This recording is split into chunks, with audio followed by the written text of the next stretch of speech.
नमस्कार दोस्तों, आप सभी का स्टॉक इजी में स्वागत है। दोस्तों, जैसे हम हमेशा कहते हैं कि रेड फ्लैग्स को आपको कभी भी इग्नोर नहीं करना चाहिए।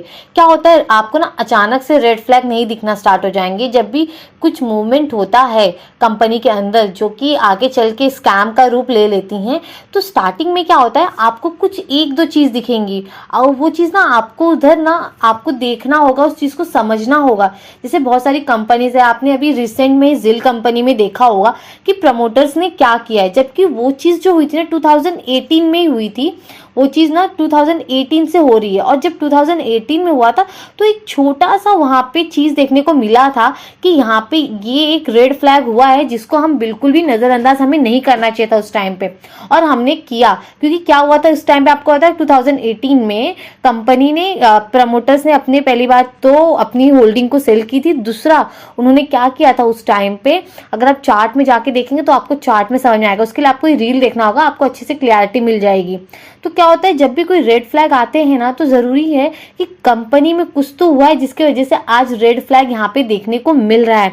तो उस टाइम पे ना वो एक चीज को भी आपको बिल्कुल नजरअंदाज नहीं करना। आपको बस इतना देखना है, क्या ये चीज टेम्परेरी, मतलब आज एक बार हो गया दोबारा तो नहीं होगा। लेकिन अगर वही चीज स्ट्रक्चरल बन जाए, यानी कि बार बार चीजें हो रही हो, बार बार जैसे प्रमोटर ने वहां पे अपनी होल्डिंग को घटाई है, तो उस चीज को आप नजरअंदाज नहीं कर सकते थे।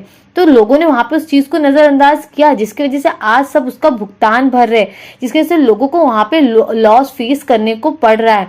क्योंकि चीजें ऐसी बनती हैं, धीरे धीरे चीजें सामने आती है। अगर आप सोचे कंपनी आपको बहुत सारे रेड फ्लैग दिख जाए, बहुत सारी गड़बड़ी, ऐसे नहीं होगा। वो बहुत सारे रेड फ्लैग तब दिखेगा जब सबको पता चल जाएगा, मतलब हर एक घर घर में सबको पता चल जाएगा कि कंपनी ने स्कैम किया। उसका स्कैम जब तक सामने ना आ जाए, से भी ना बोल दे, तब तक आपको सारी चीजें नहीं दिखेगी। इसलिए जब कुछ चीज़ दिखती है ना, उस चीज़ को आप वहाँ पे स्टडी करिए। आप देखिए क्या ये टेम्पररी है, एक बार हो गया ठीक है, क्या बार बार हो रहा है, तब वो चीज़ ठीक नहीं है। तब समझ लीजिए उस स्टॉक में कुछ तो गड़बड़ है और चीज़ को हमें वहाँ पे स्टडी करनी है, उसको एनालाइज करना है। तो आज हम जिस स्टॉक के बारे में यहाँ पे बात करने वाले हैं वो है GOCL कॉर्पोरेशन। इस कंपनी के बारे में हम बात करेंगे। सबसे पहले देखेंगे कंपनी करती क्या है, जैसे हम हमेशा ही करते हैं। कंपनी के बिजनेस मॉडल को समझेंगे, थोड़ा देखेंगे कि कंपनी में आखिरकार चल क्या रहा है, कंपनी कर क्या रही है, इसके फंडामेंटल्स को समझेंगे, यानी कि फाइनेंशियल्स देखेंगे, स्ट्रॉन्ग है वीक। उसके बाद हम इसकी चार्ट को भी देखेंगे कि चार्ट में क्या चल रहा है, शेयर्स हमसे क्या बोल रहे हैं, इस समय इसमें क्या हो रहा है, ये सारी चीज़ें हम देखेंगे। चलिए सबसे पहले कंपनी को देखते हैं कि कंपनी क्या कर रही है। बहुत ज़्यादा इंपॉर्टेंट है ना, कंपनी क्या कर रही है वो जानना बहुत ज़्यादा इंपॉर्टेंट होता है। जो ये GOCL कॉर्पोरेशन कंपनी है, अगर आप यहाँ पे देखेंगे तो इनका ये जो बिजनेस है कंपनी का, ये बेसिकली 3 मेजर कामों में बटा हुआ है। ये 3 मेजर काम में, जैसे एक्सप्लोजिव, एनर्जेटिक और रियल स्टेट। इसके अलावा company metal, cladding, special products और इंफ्रास्ट्रक्चर रिलेटेड एक्टिविटीज में भी इन्वॉल्व है। अब कंपनी जो है वो हिंदुजा ग्रुप का पार्ट है। एक जो कंपनी है हिंदुजा ग्रुप का ये पार्ट है। अगर हम सबसे पहले इसका ये एक्सप्लोजिव बिजनेस देखें, कंपनी का ये क्यों इतना इंपॉर्टेंट बिजनेस है, ठीक है। ये जो कंपनी का इंपॉर्टेंट बिजनेस है, ये GOCL माइनिंग और इंफ्रास्ट्रक्चर प्रोजेक्ट के लिए कमर्शियल एक्सप्लोजिव बनाती और सेल करती है। अगर हम इसको सिंपल शब्दों में समझे, एकदम आसान भाषा में, तो जहां माइनिंग में रॉक ओरे को ब्लास्ट करके तोड़ना होता है, वहां कमर्शियल एक्सप्लोजिव की रिक्वायरमेंट होती है। और कंपनी के एक्सप्लोजिव बिजनेस का अराउंड 75% सेल्स बल्क एक्सप्लोजिव से आता है। ये बिजनेस कंपनी की whole owned subsidiary IDL explosive limited के थ्रू भी ऑपरेट होता है। और इसके कस्टमर कौन से, ये वाले सेगमेंट की बस बात हो रही है, अभी ये दोनों सेगमेंट की बात नहीं हो रही, एक्सप्लोजिव सेगमेंट की बात हो रही है। तो इसकी मेन कस्टमर कौन से कंपनी के, सबसे पहले coal India, Tata steel, Hindustan zinc, ultratech, Ambuja cement, Bharat dynamics और इंडियन आर्मीज, HL, ये जो कंपनीज है ये इसकी सबसे बड़ी कंपनी है। तब कंपनी का जो exposure mining plus metal plus cement plus defence और इंफ्रास्ट्रक्चर सेक्टर में है। आपने समझ गए ये कहाँ कहाँ इनके कस्टमर बन सकते हैं, ये यहाँ पे आपको क्लैरिटी मिली। अब हम यहाँ पे एनर्जेटिक के बारे में बात करते हैं, जो इनका ये सेगमेंट है, ये जो बिजनेस है इसके बारे में बात करेंगे। अब एक्सप्लोजिव के साथ साथ एक और इम्पॉर्टेंट बिजनेस है ये जो है एनर्जेटिक। इसमें क्या है, कंपनी ब्लास्ट इनिशिएट करने के लिए डिवाइस बनाती है। For example electric detonators, non electric और फिर जैसे कि पेंटोलिस्ट बूस्टर। अगर हम इसको सिंपल शब्दों में समझें तो एक्सप्लोजिव जो है वो ब्लास्ट करने वाली मटेरियल है, और जो डिटोनेटर है वो ब्लास्ट को इनिशिएट करने वाला डिवाइस है। फाइनेंशियल ईयर 2023 में इलेक्ट्रॉनिक डिटोनेटर की सेल्स कंपनी के लिए पर्टिकुलरली स्ट्रांग रही थी। 2023 की बात हो रही है, वहां पे इसकी स्ट्रांग थी। अभी अगर आप देखेंगे तो आप शॉक हो जाएंगे कि इस समय कंपनी में चल क्या रहा है। जैसे हमने स्टार्टिंग में बात किया कि 3 बिजनेस के अलावा जैसे कि मेटल और स्पेशल प्रोडक्ट्स में भी कंपनी इन्वॉल्व है और रियल एस्टेट में भी इन्वॉल्व है, तो थोड़ा इनके इंटरेस्टिंग बिजनेस को भी देखते हैं। जैसे कंपनी डिफरेंट मेटल्स को एक्सप्लोजिव टेक्नोलॉजी की हेल्प से कहते हैं जॉइंट एंड क्लैंड करती है। कुछ मेटल को कन्वेंशनल वेल्डिंग मेथड से प्रॉपरली ज्वाइन करना डिफिकल्ट होता है। ऐसे केस में एक्सप्लोजिव क्लैडिंग टेक्नोलॉजी यूजफुल होती है। इस बिजनेस का application defence space industrial application है, यानी जो ये CGOCL सिर्फ नॉर्मल एक्सप्लोजिव कंपनी नहीं है, ये इसके साथ साथ स्पेशलाइज एक्सप्लोजिव टेक्नोलॉजी भी है ये कंपनी। अब हम यहाँ पे बात करते हैं कंपनी के रियलिटी बिजनेस के बारे में। यहाँ पे देख रहे हो, इस बिजनेस के बारे में बात करते हैं। ये जो COG से का ये जो ना एक अलग एंगल है, ये जो है ना ये एक अलग एंगल है। कंपनी के पास हिस्टोरिकली बेंगलोर में लार्ज लैंड पार्सल था। इसमें क्या हुआ, इकोपोलिस प्रोजेक्ट डेवलप किया जा रहा था, जिसमें से IT सेज डेवलपमेंट का प्लान था। कंपनी ने अपनी कुछ लैंड होल्डिंग सेल भी की और सेल प्रोड्यूस को जो प्रोसीड को भी इन्होंने दूसरी प्रॉपर्टीज और प्रोजेक्ट में डिप्लॉय किया है। यहाँ पे देखिए इंपॉर्टेंट पॉइंट क्या है, जो ये GOCL कि जो मतलब समझते हैं वक्त सिर्फ एक्सप्लोजिव बिजनेस देखना इनफ नहीं होता है। जब इसको समझ रहे हैं, सिर्फ ये बिजनेस जरूरी नहीं इसको ही समझना। कंपनी के पास वैल्यूएबल लैंड प्रॉपर्टी असेट भी है, इसलिए कभी कभी कंपनी की वैल्यूएशन में असेट वैल्यू, लैंड मोनेटाइजेशन के एक अलग ये जो अलग एंगल है वो भी इम्पोर्टेंट यहाँ पे होता है। ये चीज़ आपको समझ में आनी चाहिए। और जैसे कि अगर हम यहाँ पे बात करें इनके रिजल्ट्स के बारे में कि कंपनी का जो रिजल्ट अभी रिसेंट में आया है, जो इस क्वार्टर का रिजल्ट है, क्वार्टर 1 फाइनेंशियल 2027 का रिजल्ट, उसको थोड़ा देखते हैं। जैसे कि 30 जून 2026 को ये जो खत्म क्वार्टर में GOCL का जो टोटल इनकम था वो 631 करोड़ का रहा है, जबकि पिछले साल सेम क्वार्टर में ये 751 करोड़ का था। और पैट भी 40 करोड़ रहा है, जो कि पिछले साल के 75 करोड़ से काफ़ी कम है। अगर यहाँ पे आप देखेंगे तो इनकम भी गिरा है, प्रॉफिट भी गिरा है, और प्रॉफिट रफली 46% ईयर ऑन ईयर डाउन हुआ है। अब इसलिए सिर्फ प्रॉफिट पॉजिटिव देखना इनफ नहीं होता, ईयर ऑन ईयर कंपैरिजन में भी आपको परफॉर्मेंस का पता चलता है कि ये वीक है या ये स्ट्रॉन्ग है। यहाँ पे ये चीज़ आपको यहाँ पे समझ में आनी चाहिए। इस चीज़ को आप यहाँ पे इग्नोर तो बिल्कुल भी नहीं कर सकते। अगर यहाँ पे कुछ इंपॉर्टेंट पॉइंट्स है जिसे कि आप बिल्कुल भी इग्नोर नहीं कर सकते, जैसे कि GOCL में एक रिलेटेड पार्टीज को टोटल अराउंड 1316 करोड़ का के कॉर्पोरेट गारंटी दिए थे। प्रॉब्लम ये नहीं है कि ऑडिटर ने फाइनेंशियल ईयर 2026 रिजल्ट में हाईलाइट किया था कि इन गारंटी को उस वक्त रिलेटेड पार्टी ट्रांजैक्शंस के रूप में प्रॉपरली प्रोसेस नहीं किया गया था, और required prior approvals audit committee, board और शेयर होल्डर्स पहले ऑब्टेन नहीं किए गए थे। अगर आप इसको सिंपल शब्दों में समझना चाहें तो मान लो जो GOCL ने अपनी रिलेटेड कंपनी के लोन्स, फाइनेंशियल ऑब्लिगेशन के लिए 1316 करोड़ की गारंटी दे दी। इसने अपनी सब्सिडरी कंपनी के लिए ये गारंटी दे दी है, ठीक है। अगर रिलेटेड कंपनी फ्यूचर में अपना ऑब्लिगेशन रिपे नहीं कर पाती तो गारंटी के टर्म के अकॉर्डिंग GOCL पर फाइनेंशियल लायबिलिटी आ सकती है। अब इसका इंपॉर्टेंट पॉइंट क्या है यहाँ पे, इसका मतलब ये नहीं कि GOCL ने 1300 करोड़ कैश दिए हैं। ये गारंटी एक्सपोजर है, डायरेक्ट कैश आउटफ्लो नहीं है। ये चीज़ें आप यहाँ पे थोड़ा समझने की कोशिश करिए, ठीक है। अगर हम थोड़ी चीज़ें को यहाँ पे देखें, फिर क्या हुआ, जुलाई 2026 में शेयर होल्डर ने अप्रूवल दे दिया कि हाँ पहले रिक्वायर्ड अप्रूवल नहीं लिया गया था, लेकिन बाद में कंपनी ने पोस्ट फैक्टो अप्रूवल की प्रोसेस शुरू कर दी। फाइनेंशियल 2026 के में ऑडिटर रिपोर्ट के अकॉर्डिंग ऑडिट कमेटी और बोर्ड ने 29 मई 2026 को ट्रांजेक्शन को यहाँ पे रेक्टिफाई किया था, और एग्रीमेंट और यहाँ पे क्या होता है, मैनेजमेंट शेयर होल्डर से पोस्ट फैक्टो अप्रूवल लेने की प्रोसेस में था। अब आपका अगर आप यहाँ पे देखेंगे तो इसमें कुछ रेड फ्लैग्स भी हैं जो कि आप यहाँ पे इग्नोर नहीं कर सकते। कंपनी में चीज़ें थोड़ी थोड़ी दिख रही है कि हाँ ये रेड फ्लैग है, इसको हमें इग्नोर नहीं करना चाहिए।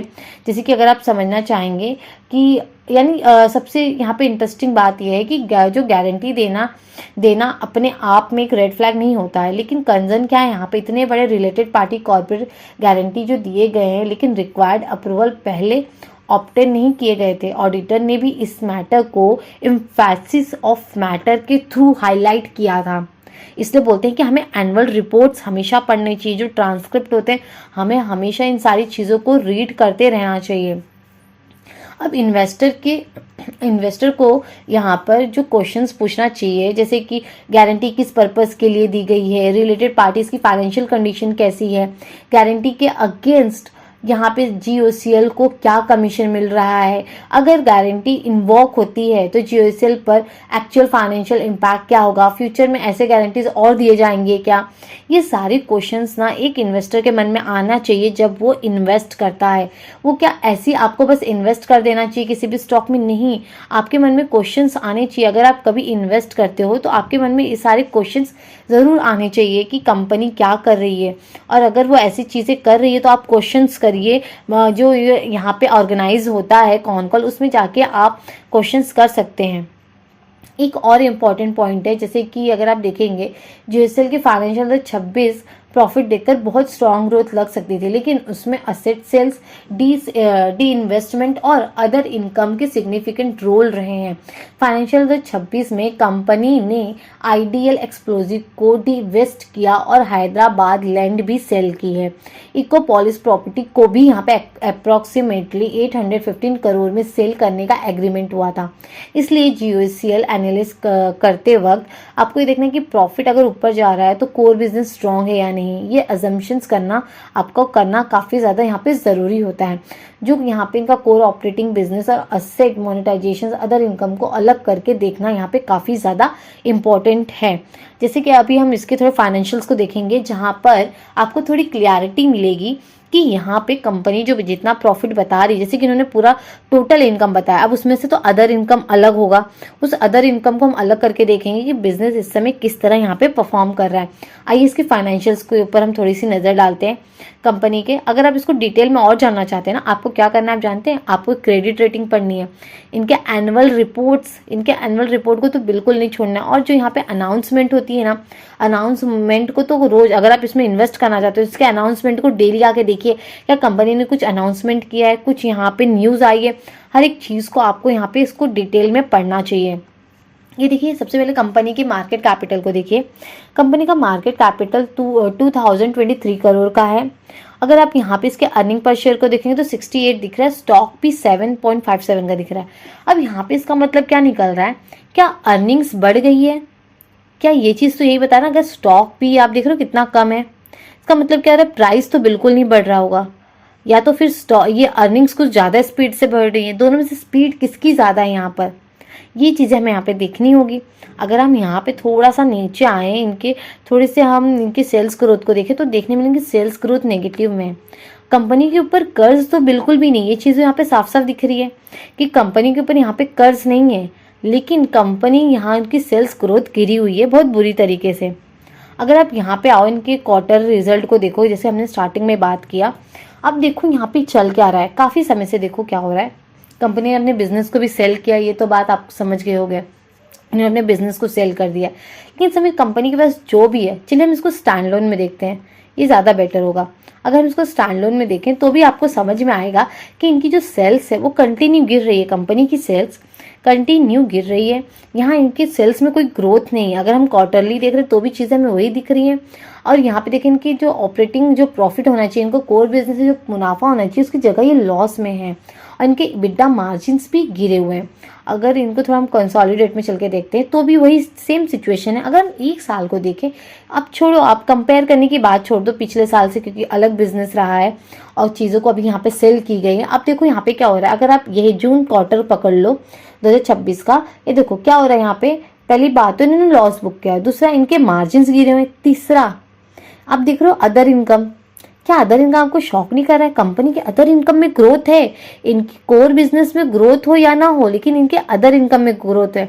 अभी हम क्वार्टरली देख रहे हो, अगर ये मुनाफा में है, अगर इनका बॉटम लाइन प्रॉफिट में दिख रहा है तो किसकी वजह से दिख रहा है, वो अदर इनकम है।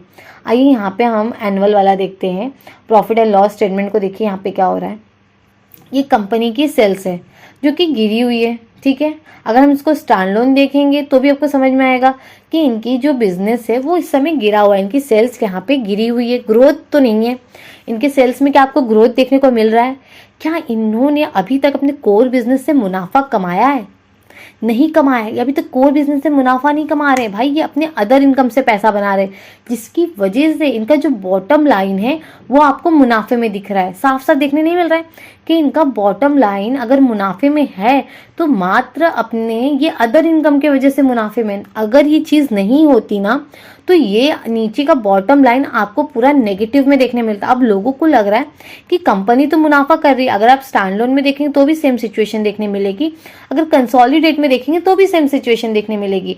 कंपनी अगर मुनाफा कर रही है तो मात्र अपने अदर इनकम के वजह से।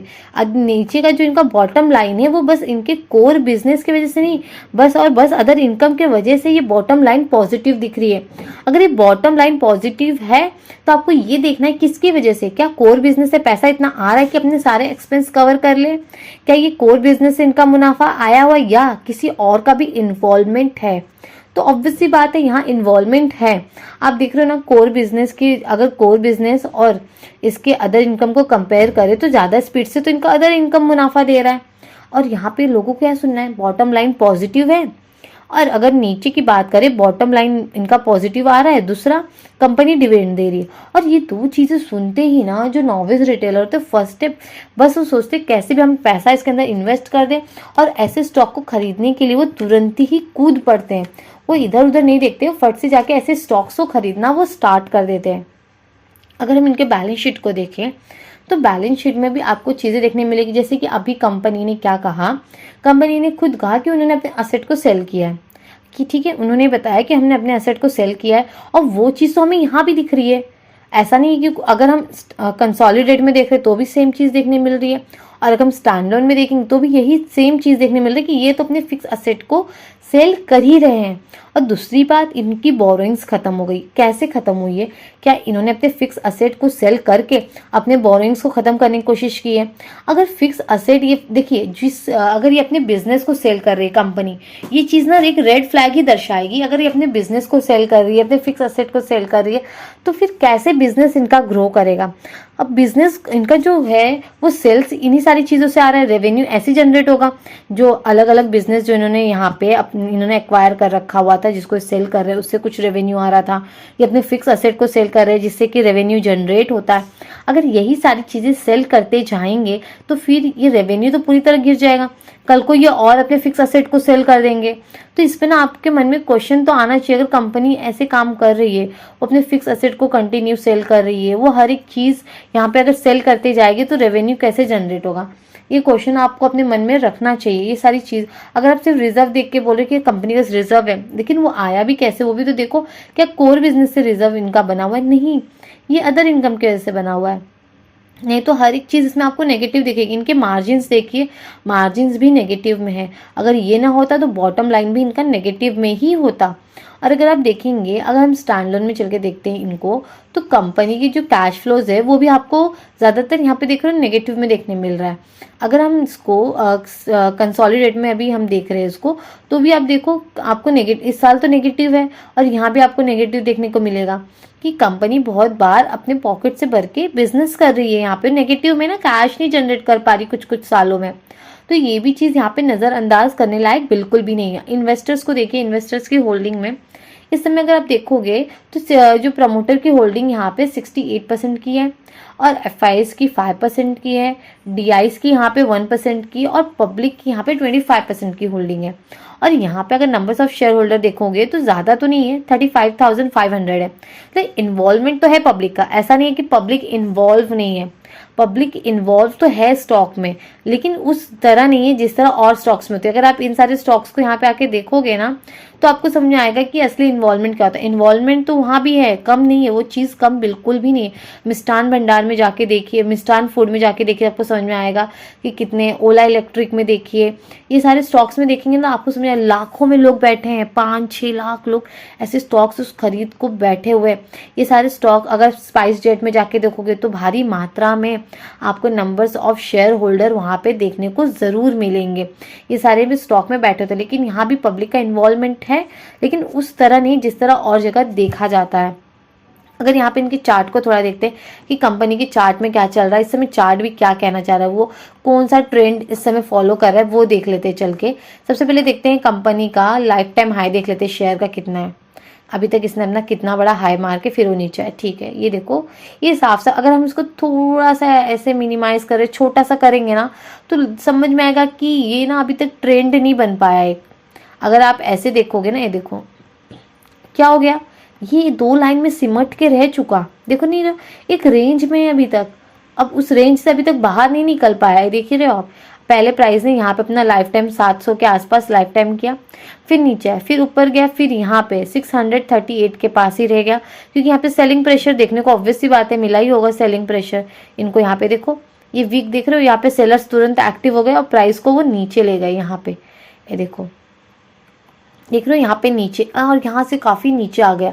अब यहाँ पे क्या हो गया, ये रेसिस्टेंस बनता जा, ये देखो अगर हम यहाँ पे स्ट्रेट लाइन खींची, ये रेसिस्टेंस है, मतलब प्राइस को ना ऊपर जाने जल्दी नहीं मिल रहा है, हर एक रेंज में उसको यहाँ पे रोका जा रहा है। अब बात ये है कि जब तक यहाँ पे मैनेजमेंट कुछ अव्वल दर्जा का परफॉर्मेंस न दिखाए, तब तक शेयर प्राइस कैसे ऊपर जा सकता है, ये एक बात है। और दूसरा क्या है, प्राइस को मैनिपुलेट यहाँ पे किया जा सकता है, जैसे कि आप देख रहे हो प्रमोटर्स के हाथ में एक अच्छी खासी होल्डिंग है, और यहाँ पे अगर आप देखोगे तो जो इंडिविजुअल लार्ज इन्वेस्टर्स है उन्होंने भी अपनी अच्छी होल्डिंग बना रखी हुई है। तो यहाँ पे क्या होगा, प्राइस को मैनिपुलेट आराम से किया जा सकता है, लेकिन इतना आसान भी नहीं होता कि प्राइस को मैनिपुलेट किया जाए, क्योंकि सेबी की नज़र में आ सकते हैं, इसलिए वो काफ़ी ही यहाँ पे चतुराई से सारे काम को करते हैं, जिससे क्या होता है कि यहाँ पे नॉविस रिटेलर फंस जाते हैं। इसलिए जब भी आप इन्वेस्ट करो ना, तो देखो कि उनका जो भी बिजनेस है वो उनका मोट स्ट्रॉन्ग है या नहीं, वो जिस सेक्टर में है क्या वो सेक्टर अभी ग्रोथ फेज में आ चुका है, क्या वो सेक्टर ग्रोथ करने के लिए तैयार है, उसमें कितना ग्रोथ बाकी है, ये सारी चीज़ों को आपको देखना चाहिए और फिर आपको उसमें इन्वेस्ट करने के बारे में सोचना चाहिए। तो दोस्तों आज के लिए वहीं रुकते हैं। अगर वीडियो आपको यूजफुल लगा है तो लाइक, कमेंट, सब्सक्राइब ज़रूर करें।